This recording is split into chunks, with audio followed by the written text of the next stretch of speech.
So hello दोस्तों, आप सभी का फिर से स्वागत है मेरे यूट्यूब चैनल कोडेक्स मैनिया पर। आप सब देख रहे हैं तीन चार इस प्लेलिस्ट में ही तीन चार वीडियोस से ही देख रहे हैं कि ये blogger website food blogger website हमने बना लिया फ्रंट एंड और अब बैक एंड में काम चल रहा है। 2 वीडियो से हमने बैक एंड में कुछ काम किया है। HTML को रिफ्रेमिंग करना, फॉर्म्स लगाना, फॉर्म्स को रिफ्रेमिंग करना, वो सारा कुछ हमारा हो गया है। अब आज हम कोड पे काम करेंगे, इसके रियल बैकएंड में काम करेंगे, जो कि हम लोग यहाँ काम करेंगे। इसके बैकएंड पे हम लोग PHP लगाएंगे। फूड ब्लॉगिंग वेबसाइट है, कोई हेवी प्रोसेस होता नहीं है, इसी वजह से हम लोग PHP लगाएंगे। अगर कोई हेवी प्रोसेस होता है तो हम लोग डिजाइंगो लगाएंगे। अच्छा, मैं कुछ ऐसे डिजाइंगो के भी एक्साइटिंग प्रोजेक्ट्स लाऊंगा जो कि आपको बहुत ही मज़ा आएगा। तो चलिए अब हम शुरू करते हैं अपने कोडिंग की तरफ और कुछ इंटरेस्टिंग सा बनाने की कोशिश करते हैं। तो आइए हमारे VS कोड में आपका स्वागत है। चलिए, तो अब हम लोग क्या करेंगे यहाँ पर, सबसे पहला चीज़ हम लोग करेंगे यहाँ पर कि हम लोग को PHP के अंदर ही सारा का सारा कोडिंग करना है। अब आप जो देख रहे हैं नेवबर में आते हैं। आपने जो ये बनाया सबमिट ज़ीरो, ठीक है, सबमिट जो ज़ीरो किया, ये सबमिट ज़ीरो जो रास्ते में जाएगा, तो हम लोग को उस रास्ते में क्या करना, हम लोग एक पेज बना लेते हैं। सबसे पहले डेटा बेस डॉट PHP कर दिया, डेटाबेस डॉट PHP। अब आप बोलेंगे डेटाबेस डॉट PHP में करना क्या है, तो कुछ ऐसा करना है। ये कुछ सा सेव, हाँ इमेज मैंने सेव नहीं किया था।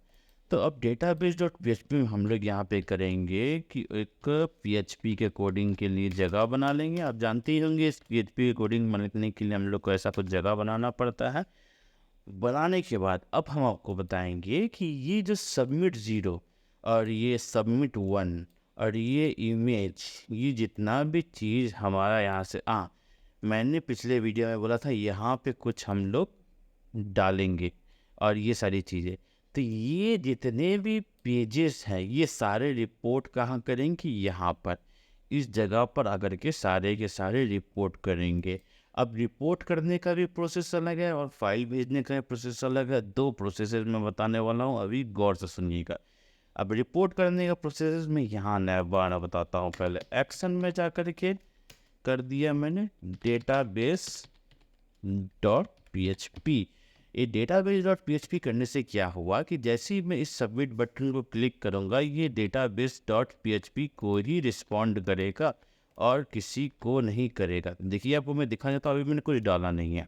यहाँ मैंने रिफ्रेश किया, रिफ्रेश करने के बाद नैबर में सबमिट में मैंने क्लिक किया। देखिए यहाँ पर आप देख रहे होंगे, यहाँ डेटाबेस डॉट PHP पहुँच गया ये ऑटोमेटिकली। मतलब कि मेरा जो एक्शन है वो बहुत अच्छे तरीके से काम कर रहा है। अब आ जाते हैं कोडिंग की तरफ। डिस्क्रिप्शन डॉट PHP में भी हम लोग को वही करना है, एक्शन डाल देना है डेटाबेस डॉट PHP, ठीक है। अब इमेज वाले में मैंने आपको बोला था कि मैं कुछ नया बताऊंगा। यहाँ पे अगर आपको कोई फाइल भेजना है तो आपको वहाँ पे करना पड़ेगा ENC type, encryption type, multi part और फॉर्म डेटा। ये होता है हमारे इमेज पार्ट को, इमेज डेटा को मेरे डेटाबेस में भेजने का प्रोसेस। डेटाबेस में हम इसी के थ्रू हर चीज़ भेजेंगे, ओके। तो इसी वजह से हम लोग लिखते हैं ENC type multi part form data. अब भेजना कहाँ है, एक्शन डाल दिया हमने, डेटाबेस डॉट PHP डाल दिया हमने, और देखिए ये बन गया हमारा डेटाबेस डॉट PHP में हर सारा का सारा फाइल जाएगा। अब सबसे पहले हम लोग नैवबार को भेजना है। तो नैवबार को भेजने के लिए सबसे पहला चीज़ रहेगा हमारा कोई ना कोई डेटाबेस बनाना। तो चलिए हम लोग लोकल होस्ट PHP माई एडमिन खोलते हैं। मेरा यहाँ पे है तो मैं इसको लोकल होस्ट PHP माई एडमिन खोला। खुलने में थोड़ा प्रोसेस स्लो है, ओके। यहाँ पे एक नया डेटाबेस हम लोग खोलेंगे। यहाँ पर उस डेटाबेस का नाम रख देंगे हम लोग फूड ब्लॉग। तो F ब्लॉग्स कर देते हैं, F ब्लॉग्स क्रिएट कर लेते हैं। F ब्लॉग्स क्रिएट करने के बाद सबसे पहला है हमारा नैवबार। नैवबार में क्या क्या है, नैवबार आइटम नेम और ऑन क्लिक नेम। तो आई नेम और आई क्लिक तो हम लोग क्या करेंगे, मैं मोस्टली करता हूँ कि जो नेम यहाँ रखता हूँ उसी नेम को वहाँ भी रेफरेंस पे देता हूँ। तो चलिए यहाँ पर हम लोग कर लेते हैं। सबसे पहले नैवबार, नैवबार पे क्रिएट किया। अब नैवबार में क्रिएट करने के बाद सबसे पहला हमारा नेम डालना पड़ेगा। नेम में आईडी सबसे पहला डालिए। सबसे पहला चीज़ आप डालिए, ओ सॉरी, इस जगह पे क्लिक था, ये आईडी यहाँ लिखा गया है। तो सबसे पहले डालिए आईडी। आईडी डालने के बाद इसको इंटीजर ही रहने दें और यहाँ ऑटो इंक्रीमेंट का क्लिक कर दीजिए। ये क्या होगा, ऑटोमेटिकली एक नया नया आईडी 1 के बाद 2, 2 के बाद 3, 3 के बाद 4 ऑटोमेटिकली बनाते रहेगा। ओके, अब रही बात अगले की, तो अगला में हमने क्या लिखा है, आई नेम आई क्लिक। तो सेम हम लोग यहाँ पे लिख देंगे I name I click, I name, सही था। और यहाँ पे हम लोग वेरिएबल कैरेक्टर्स ले लेंगे, 255 ले लेंगे। 255 में इसलिए लेता हूँ सेफ्टी रहता है जाने, तो 255 ओके। और आई क्लिक में हम लोग कर लेंगे आई क्लिक, इसको भी कर लेंगे वायर कैरेक्टर 255 ओके। और लास्ट में हम लोग यहाँ पे लिखेंगे स्टेटस। अब किसको हम लोग को बंद करना है, किसको चालू करना है, वो यहीं से चेंज होगा। ओके, वो भी मैं दिखाऊंगा।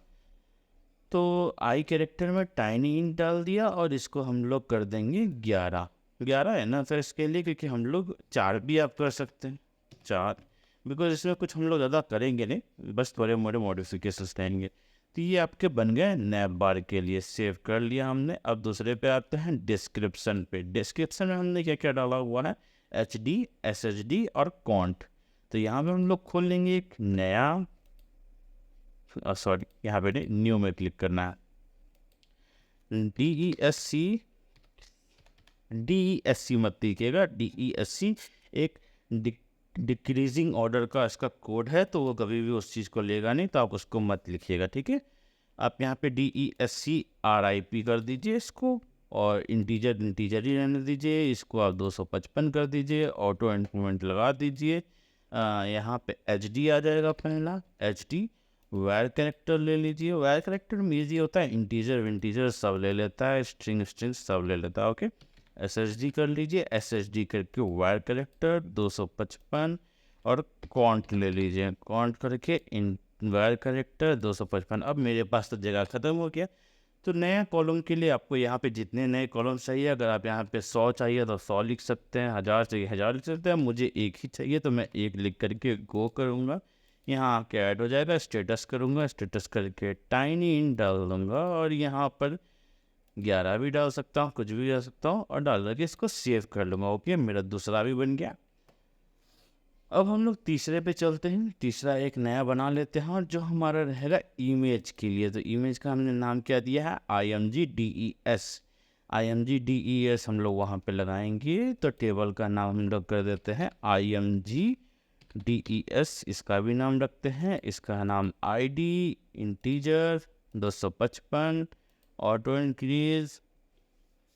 यहाँ पर अगले में आएंगे हम लोग यहाँ पर, तो IMG DES कर दिया, इंटीजर में वायर कैरेक्टर कर दिया, 255 कर दिया, वो CRI भी कर देता हूँ क्योंकि मैं कंफ्यूज हो जाऊँगा फिर।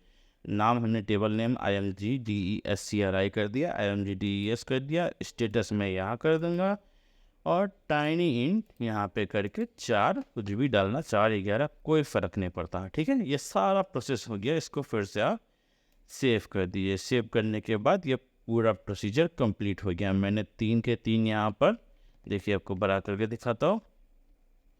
देखिए यहाँ पे मैंने एक डिस्क्रिप्शन, ईमेल डिस्क्रिप्शन, नैप बार, 3 यहाँ पर बना दिए हैं टेबल्स। ओके, तो अब इस डेटाबेस को हम लोग छोटा कर लेते हैं, और छोटा करने के बाद आते हैं अपने SQL पार्ट में। नैप बार के SQL पार्ट में आने से पहले छोड़िए, हम लोग यहाँ पर कुछ लिख देते हैं।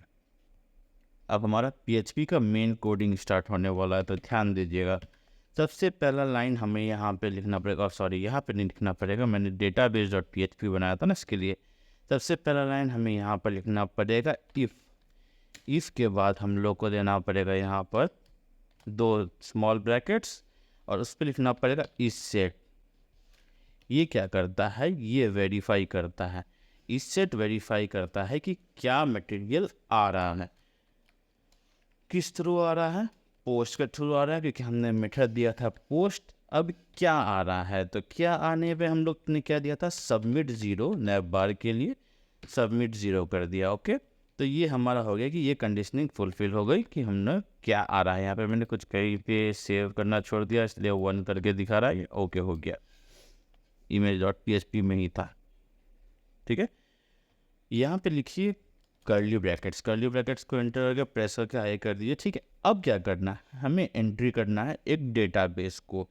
तो अगर डेटाबेस को एंट्री करना है तो हमें कोई ना कोई एक वेरिएबल लेना पड़ेगा। तो $SQL ले लेते हैं हम लोग। $SQL is equals to double quotes डालिए, किसी भी डेटा को एंट्री के लिए डबल कोट्स डालना पड़ेगा आपको। ओके, तो उसके बाद एक और कंडीशनिंग, उसको मैं एंट्री करने का प्रोसेस दिखाता, ये मैं पहले बता देता है आपको क्या है।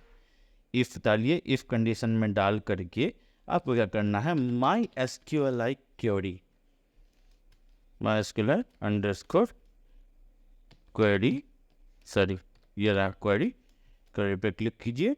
और क्वेरी पे क्या करना है आपको, आपने जो ये नाम लिखा है, ये नाम और साथ में कनेक्शन। अब मैंने आपको कनेक्शन के बारे में तो बताया नहीं, तो मैं कनेक्शन के बारे में आपको भी बताऊंगा, पहले इसको कंप्लीट कर लेता हूँ। ये $कनेक्शन लिख दिया, और $कनेक्शन करने के बाद हम लोग क्या करेंगे, यहाँ पर इसका नाम दे देंगे ये $SQL। तो यहाँ पे आइए और यहाँ पे लिखिए $SQL, हो गया कंप्लीट। यहाँ पे फिर से एक कर्ली ब्रैकेट खोलना है, ये आपने कंडीशनिंग डाल दिया। अब देखिए यहाँ प्रोसीजर क्या हो रहा है। पहले मैंने इस सेट खोला, इस सेट में बोला कि अगर सबमिट 0 आता है, सबमिट 0 यहाँ पर आता है, तो आपको इस SQL क्वेरी को रन करना है। अगर ये SQL क्वेरी रन कर देना है तो इसके अंदर जो कंडीशनिंग है उसको आपको रन करना है।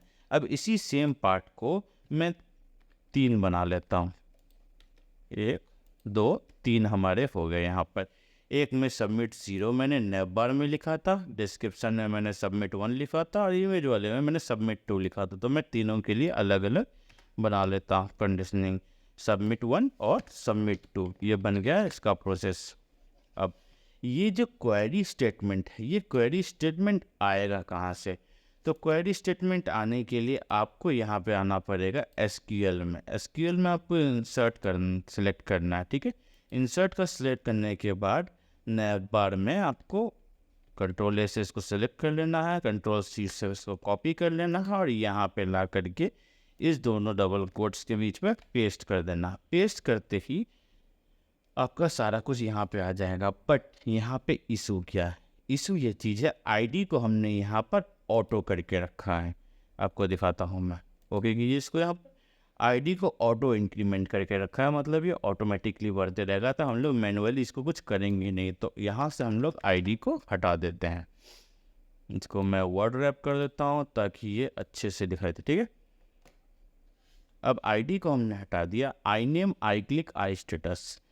I name, I click, I status में क्या होगा, आई नेम और आई क्लिक में तो जो रहेगा, स्टेटस में इसको पहले मैंने जो आईडी हटाया था उसको हटा देता, और स्टेटस में मैं डालूंगा 0। अब स्टेटस में मैंने 0 क्यों डाला मैं आपको आगे बताऊंगा, अभी बस आप इतना जान लीजिए कि आपको स्टेटस में डालना है 0। ओके, यहाँ पे आपको डालना है $_post बिग ब्रैकेट्स, इसके अंदर में जो नाम यहाँ आएगा, नेम में क्या आएगा, आई नेम, तो हम लोगों ने लिखना है यहाँ पर आई नेम। ओके, अब इसको हम लोग कॉपी कर लेंगे यहाँ से यहाँ तक, और कॉपी करके यहाँ पे पेस्ट कर देंगे। पेस्ट करने के बाद इसको आई नेम के बाद यहाँ पर क्या है, आई क्लिक, तो आई क्लिक में आकर के यहाँ पे लिख देंगे हम लोग आई क्लिक, सेव। ठीक है, अब अगर ये रन करता है, बाय द वे अगर ये रन करता है, जो कि करना चाहिए मेरे हिसाब से, तो ये अगर रन करता है तो हम लोग को क्या दिखाएगा, हम लोग वो देख लेते हैं। हम इको किया, इको करने के बाद हम लोग डबल कोट्स डालेंगे, डबल कोट्स डालने के बाद सेमीकोलन डालेंगे, ये बंद, ये इको का प्रोसेस चालू हो गया। यहाँ पे हम लोग लिखेंगे स्क्रिप्ट, यहाँ पे जावा स्क्रिप्ट हम लोग इसके अंदर में डालेंगे ताकि ये एक कमांडिंग को ले सके। जावा स्क्रिप्ट हम लोग इसलिए डालेंगे क्योंकि हम लोग को एक यहाँ पर अलर्ट चलाना है, तो अलर्ट एक जावा स्क्रिप्ट कमांड है, तो इसी वजह से हम लोग को अलर्ट चलाने के लिए यहाँ पे स्क्रिप्ट लेना पड़ेगा। हमने लिखा है अलर्ट। अब अलर्ट में हम लोग को करना क्या है, अलर्ट में करने के लिए आपको 2 कॉमास लेने हैं, उसके अंदर में आपको जो लिखना है, मतलब कि डेटा एडिट सक्सेसफुली। तो अगर आपका डेटा सक्सेसफुली ऐड हो जाता है ऑफ नैप बार, ताकि ये डिफाइन कर सके कि किसका डेटा सक्सेसफुली ऐड हुआ है, तो अगर ये नैप बार का डेटा सक्सेसफुली ऐड होता है तो यहाँ पे अलर्ट देगा data added successfully of navbar. और फिर से ये किस पेज को खोलेगा जा करके, तो हम लोग विंडो का लोकेशन देंगे, location.href। ये भी जावास्क्रिप्ट का एक कमांड है, आप जानते ही होंगे, आपने जावास्क्रिप्ट का इस्तेमाल किया होगा, तो नहीं भी किया होगा तो कोई बड़ी बात नहीं है, यहाँ से देख सकते हैं। तो देखिए यहाँ पे सबमिट 0 आया, इससे उसने डेटा घुसाया इस एसक्यूएल से, इस एसक्यूएल से उसने डेटा घुसाया। अगर वो डेटा सक्सेसफुली घुस गया तो यहाँ पे एक अलर्ट देगा data added successfully of navbar, उस पर हम लोग ओके क्लिक करेंगे तो window.location navbar.php में फिर से वो रिटर्न होकर के आ जाएगा। समझा आपने, ये एक छोटा सा प्रोसेस है। अब इसको हम लोग करके देखते हैं कि क्या हो रहा है क्या नहीं हो रहा है, बट इससे पहले हम लोग को और भी कुछ करना पड़ेगा, इसका एक कनेक्शन बनाना पड़ेगा। तो कनेक्शन बनाने के लिए चलिए देखते हैं हम लोग कि क्या करना पड़ेगा। तो कनेक्शन बनाने के लिए हम लोग को क्या करना पड़ेगा, यहाँ पर हम लोग को लिखना पड़ेगा $कॉन, जो हमने यहाँ पे लिखा है $कॉन, यहाँ पर उस $कॉन को हम लोग को यहाँ पे लिखना पड़ेगा। तो हम लोग लिख देते हैं $कॉन is equals to MySQLi connect, MySQLi underscore connect. ये रहा, ये कनेक्ट को ले लिया हमने। कनेक्ट को लेने के बाद यहाँ पर ये डाल दीजिए कोलोन, सब कुछ हट जाएगा। रेड मार्क जो आ रहा था आपका एरर के तौर पर यहाँ पर, तो वो हट गया, ठीक है। अब चलिए कनेक्ट तो हो गया, सबसे पहला चीज़ हम लोग क्या देंगे, सबसे पहला चीज़ हम लोग वो देंगे किस डेटाबेस पे जा रहा है, किस लोकेशन पे जा रहा है। तो लोकल होस्ट ही आपका रहेगा।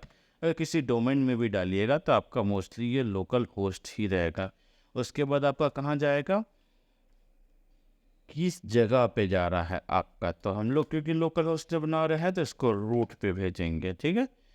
उसके बाद पासवर्ड, तो पासवर्ड हमारा कुछ भी नहीं है और पासवर्ड कुछ नहीं है। उसके बाद हमारा रहेगा किस टेबल पे जा रहा है, तो किस टेबल पे किस डेटाबेस पे जाना है, कि ये डेटाबेस हमने जो बनाया है fblocks, ये डेटाबेस का जो नाम है वो हम लोग को वहाँ पे लिखना है fblocks, ठीक है। ओह, ये ब्लॉक्स इसलिए ऐसा हो गया बिकॉज मैंने इसको डबल कोट्स में नहीं डाला, तो fblocks लिख देने पर काम ख़त्म। ये हमारा कनेक्शन बन गया। कनेक्शन बनने के बाद हम अब क्या करेंगे, इस डेटाबेस को भेज के देखेंगे कि ये डेटाबेस प्रॉपरली जाता है कि नहीं जाता है नैप बार में। तो चलिए हम लोग चालू करते हैं। यहाँ पे इसको रिफ़्रेश कर लेते हैं 2 4 10 बार, ताकि अच्छे से रिफ़्रेश हो जाए। यहाँ पे भी चेक कर लेते हैं, हाँ सब सही है। तो चलिए एंटर डन नेम, नेम में हम लोग क्या डालेंगे, होम, पहले डाल दिए होम। ऑन क्लिक पे कर देंगे हम लोग index.php, index.php। हम लोग को होम बटन पे क्लिक करने पर index.php में आना चाहिए। मैंने index.php यहाँ बनाया नहीं है। आप लोग बोलेंगे कि हमने index.php बनाया क्या, हमने HTML बनाया है, बट आगे इसके वीडियोस में जब उसको हम लोग मैनिपुलेट करेंगे तो index.html को हम लोग PHP में कन्वर्ट करेंगे। ओके, तो हम लोग यहाँ पर देखते हैं, इसको हम लोग करने की कोशिश करते हैं सेव। सेव किया, देखिए यहाँ पे लिखाई दे रहा है data edit successfully of nap bar. Okay मैं प्रेस किया, फिर से ये नैप बार वाले सेक्शन को खोल दिया। अब आकर के हम लोग PHP माई एडमिन में भी देख लेते हैं रिफ्रेश करके कि डेटा घुसा कि नहीं घुसा। देखिए होम index.php 0 यहाँ पर आ चुका है। तो मतलब कि हमारा जो ये डेटाबेस है घुसने का, और वो सक्सेसफुल हो चुका है। तो आप मैं 2-3 जैसे यहाँ पर है आप देख रहे हैं, home, about, reviews, videos, contact, तो मैं ये सारा डाल देता हूँ यहाँ पर। होम के बाद अबाउट, index.php नहीं डालना है यहाँ पर, about.php डालना है। about.php आप इस्तेमाल कीजिएगा। सबमिट किए, ओके हो गया। दूसरा है हमारा रिव्यूज़, तो रिव्यूज़ हम डालेंगे रिव्यूज़ ओ सॉरी, ये सारी चीज़ें मुझे बड़े में लिखना था, रिव्यूज़, और यहाँ पर हम लोग कर देना है इसको small, review dot PHP। Okay, ये भी गया, मैंने जल्दी जल्दी प्रेस कर दिया। वीडियोज़ के लिए हम लोग फिर से यहाँ पे कैप्स लॉक चलेंगे, वीडियोज़, और इसको छोटा कर देंगे, वीडियोज़ डॉट PHP, जो नाम है वही रखेंगे। एंटर किया, ओके। लास्ट है हमारा कॉन्टैक्ट, तो कॉन्टैक्ट के हम लोग फिर caps lock, caps lock of contact dot PHP, submit किया, ओके, फाइनल, डन। चलिए हम लोग यहाँ पे डेटाबेस में चेक कर लेते हैं, सारा कुछ आ गया है, बट यहाँ पे हम लोग कुछ इशू है, हमने यहाँ पर सारा का सारा कैपिटल में डाला है, तो हमें यहाँ भी ये सारा का सारा कैपिटल में ही चाहिए। तो कैपिटल में चाहने के लिए हम लोग यहाँ पे इसको फिर से क्लिक करेंगे, इसको बड़े में लिख देंगे ताकि ये वैसा ही लिखा रहे जैसा हमने लिखा हुआ था। मैं भूल गया उस समय लिखने के लिए, इसी वजह से बात में मुझे याद आया अबाउट के बाद। ओके, ये सही हो गया, ठीक है। अब यही सेम प्रोसेस हमें क्या करना है, इन दोनों के साथ भी करना है, डिस्क्रिप्शन के साथ और इमेज डिस्क्रिप्शन के साथ। तो चलिए चलते हैं डिस्क्रिप्शन के, इस पे डिस्क्रिप्शन पे क्लिक किया, SQL लिया, इंसर्ट पे क्लिक किया, Ctrl+A Ctrl+C, यहाँ पे आए डेटाबेस वाले कनेक्शन पर, यहाँ पर आकर के इसको पेस्ट कर दिया। पेस्ट करने के बाद आईडी क्योंकि ऑटो इंक्रीमेंट में है तो हटा दिया हमने, यहाँ से भी एक डेटाबेस वैल्यू को भी हटा देंगे हम लोग। अब यहाँ पे HDSSD कॉन्ट स्टेटस है, तो यहाँ से हम लोग इसको सिर्फ कॉपी कर लेंगे ताकि हम लोग को लिखने की ज़रूरत ना पड़े।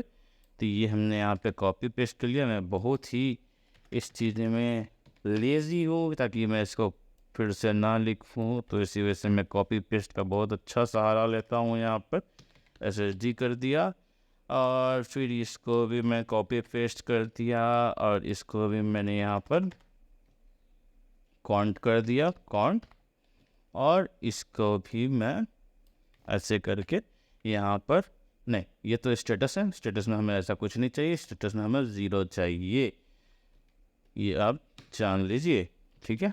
ये हमारा हो गया और इस चीज़ को हम लोग यहाँ से कॉपी करके यहाँ पे लाएंगे, पेस्ट किया, नैव बार है तो हम लोग यहाँ पे कर देंगे डिस्क्रिप्शन,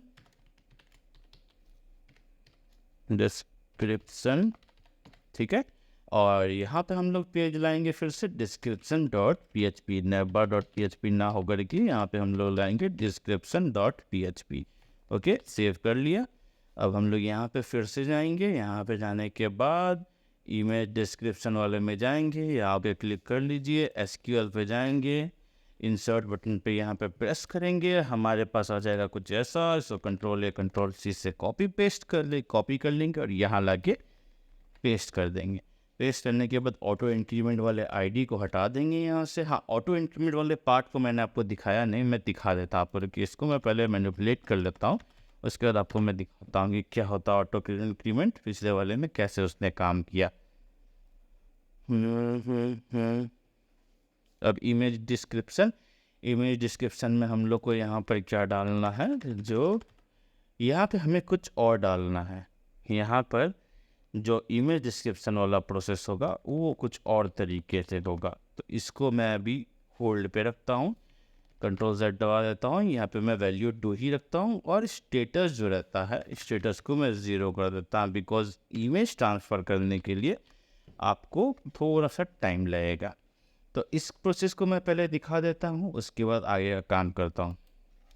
तो आते हैं यहाँ पर हमारे इसमें हेडर में, और यहाँ पर हम लोग क्लिक करके डिस्क्रिप्शन में चले जाते हैं। डिस्क्रिप्शन में आने के बाद हमने हेडिंग क्या दिया,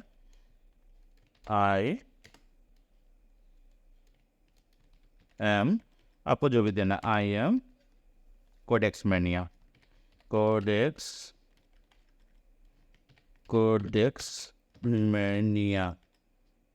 ओके, सब हेडिंग में मैं क्या करूँगा, मैं इतना लिखने वाला हूँ नहीं, तो मैं यहाँ पर लिखूँगा लॉरेम 8, जो भी आया इसको पकड़ा, यहाँ से मैं कट करूँगा और इसको ला करके मैं यहाँ पर पेस्ट कर दूँगा। ओके, सब हेडिंग हो गया। कंटेंट के लिए लॉरेन 40, इसको यहाँ से यहाँ तक कट करूँगा और यहाँ पे ला करके मैं पेस्ट कर दूँगा। ओके, कंटेंट में आप टेक्स्ट एरिया भी डाल सकते हैं, मैंने इनपुट ही डाला है, टेक्स्ट एरिया भी यूज़ कर सकते हैं। अगर आपको टेक्स्ट एरिया यूज़ करने नहीं आता है, आप मुझे कमेंट बॉक्स में लिख दे कि मुझे टेक्स्ट एरिया के ऊपर एक पर्टिकुलर वीडियो बना करके आपको पिन कर दूंगा। ओके, टेक्स्ट एरिया भी यहाँ पे इस्तेमाल कर सकते हैं, वो बड़ा सा यहाँ से यहाँ तक रहेगा और वो इजीली आपको जगह क्या लिख रहे हैं इसमें आपको क्या पड़ेगा कि आपको दिखाई नहीं देगा ये क्या लिख रहा हूँ मैं, क्या नहीं लिख रहा हूँ। बस वो लाइन पे ही जैसे आपको हटा हटा करके ऐसे देखना पड़ेगा, ऐसे जो हटेगा तो आपको पढ़ना पड़ेगा। ओके, बट टेक्स्ट एरिया में क्या होगा, ये लंबा सा रहेगा यहाँ पर तो आपको दिखाई देगा। यहाँ पे हमने सबमिट किया, डेटा एड सक्सेसफुली और डिस्क्रिप्शन। ओके, डिस्क्रिप्शन में हमने जो डेटा, अब डिस्क्रिप्शन में हम लोग वेरियस डेटाज भी एंट्री कर सकते हैं और उसको मैनिपुलेट कर सकते हैं, वो हमारे आगे के वीडियोज़ में रहेंगे, इसमें नहीं। तो अभी इतना ही आप जान लीजिए कि डिस्क्रिप्शन का जो डेटा है वो एंटर हो चुका है, वो आप देख सकते हैं सॉरी डिस्क्रिप्शन में। तो डिस्क्रिप्शन में आ गया है I am Codex Mania, SSD आ गया है, कंटेंट आ गया है और स्टेटस हो गया है 0। अब मैंने आपको बताया ऑटो इंक्रीमेंट के बारे में, तो देखिए ऑटो इंक्रीमेंट में नैव बार में आपको ऑटो इंक्रीमेंट दिख रहा होगा 1 2 3 4 5। अब मैं आपको दिखाता हूँ उसमें चेंजेस क्या होता है। मैं मान लीजिए 5 को कर देता हूँ डिलीट कर दिया। अब आपको क्या लगता है यहाँ पे क्या आना चाहिए? 5। मुझे भी यही लगता है 5 तो आना ही चाहिए नैव बार में।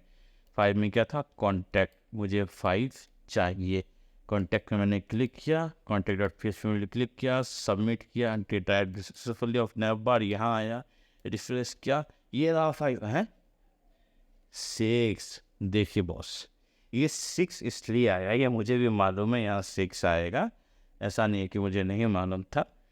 6 इसलिए आ रहा है यहाँ पर बिकॉज क्या है कि ऑटो इंक्रीमेंट में जब भी आप अगर यहाँ से कुछ डिलीट करते हैं, ये आईडी नंबर वहीं से लेगा जहाँ से इसने डेटाबेस लास्ट बनाया है। अगर यहाँ पे 278 होता तो यहाँ 279 लेता। चाहे आप यहाँ से डिलीट कीजिए या ऑपरेशंस में जा कर के आप यहाँ से डिलीट कीजिए, ये डिलीट होने के बाद फिर भी वो वहीं से लेगा। बट जब आप ट्रंकेट कर देंगे, किसी भी डेटा को ट्रंकेट कर देंगे, तो क्या होगा, ये फिर से 1 से लेने चालू करेगा। ठीक है, अगर आपको 1 से चालू करना है लेने के लिए तो इसको ट्रंकेट करना पड़ेगा। और आपको 1 से चालू नहीं करना है, जो नंबर चल रहा है वो चलते रहने दे रहा तो आप डिलीट कर सकते हो। ओके, तो इस वीडियो में हमने नैव बार का काम कर दिया, डिस्क्रिप्शन का काम कर लिया, ये दोनों काम हमने कर लिया। अब आप बोलेंगे कि इसका काम क्यों नहीं किया, इमेज वाले का। तो इमेज वाले का एक थोड़ा सा हेक्टिक प्रोसेस है, वो मैं आपका एक पर्टिकुलर डेडिकेटेड वीडियो जो कि नेक्स्ट वीडियो होगा उसमें बताऊंगा, ताकि आपको इजी पड़े कि कैसे क्या होता है वो पता करने में। ओके, तो बने रहिए मेरे यूट्यूब चैनल में, मेरे यूट्यूब चैनल को सब्सक्राइब कर ले, बेल आइकन को प्रेस कर ले, ताकि मैं जो भी नए वीडियोस दूँ वो आपके पास तुरंत अपडेट हो जाए। और प्लीज़ हमें मोटिवेट करें, वीडियोस देख करके ऐसे ही ना छोड़े, प्लीज़ हमें सब्सक्राइब करके मोटिवेट करें। हमारा भी चैनल आगे बढ़ेगा तो हम भी आपको कुछ ना कुछ नॉलेज को आगे बढ़ाएंगे ही। सो प्लीज़ मदद करें। Okay, so thank you. Okay, good bye.